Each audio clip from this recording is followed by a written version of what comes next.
Bonjour, I'm Geri Metz of PronouncingFrench.com, and this is lesson 3 of our series, French Pronunciation Tips and Tricks.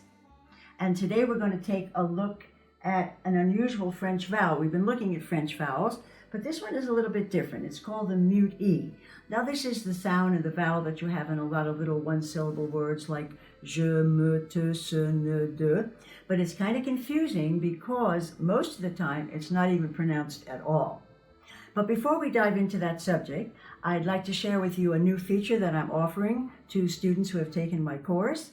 And this is free group tutoring sessions on Zoom.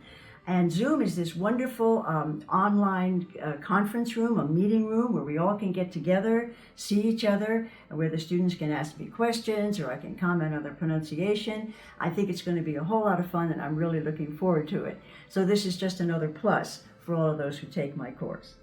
So now, tips and tricks on the mute E. Now the mute E, when it's pronounced, is pretty easy to pronounce. It's like le, te, je. It's not hard to say. The hard part is not the pronunciation. The hard part is knowing when to say it and when not to say it. Now in general, there is a rule for that, and the rule is that we keep the mute E after 2 consonants, but we drop it after 1. So for example, we have the word samedi.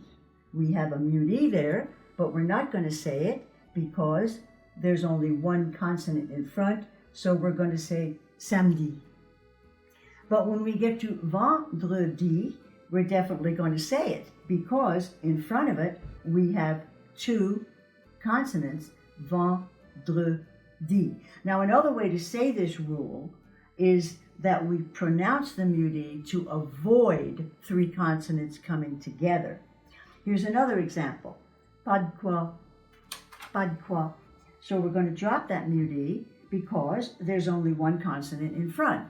Aha, you may say. There's another consonant there. Yes, there's another consonant there, but that one is not pronounced. That one is silent. So actually we're talking about 2 pronounced consonants. So we can let that one go and we say pas de quoi, pas de quoi. Now, there are also a series of little mute words, little je, te, ce, que, little words that come together like that, and they are called fixed forms, and they're always supposed to be pronounced like that. So when you have je and te together, it's always going to be pronounced chte. And when you have ce and que together, it's always going to be pronounced ske. So you have je te dis, c'est ce que tu veux. Je te dis, c'est ce que tu veux. It's always going to sound like that. Now, here we have a sentence with quite a few mute E's coming together, so let's take a look at that. So we have je and te together. We already just learned that this one is supposed to be chte, so we're going to say chte. But here we have another mute E coming. Are we going to say it? Well, there's only 1 consonant in front, so we're going to let it go. Je te demande. But here we have another one. Are we going to say it? Well, we have a D here, but we also have a D over here, so we have 2 consonants, so we're going to keep this one. And here we have another mute E, but it only has 1 consonant in front, so this one we're going to let go.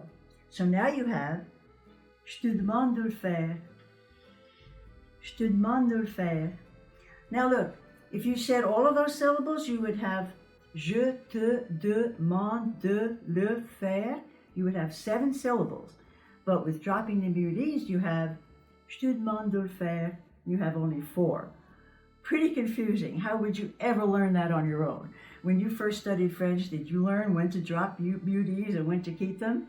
Maybe not, but in the course, you're going to get all of that information and so much more. I'd like to share with you a comment that one of my students wrote in. Quote, I have heard you say that you have a unique teaching style, and I must agree. I have been learning French in various countries over about 15 years, and yours is the most helpful approach I have ever found. I also enjoy your enthusiasm, which is infectious. Well, thank you. So I invite you to go on over to my website, PronouncingFrench.com, take a look around, sign up for the course, and I hope to see you soon on Zoom. Merci, et à la prochaine.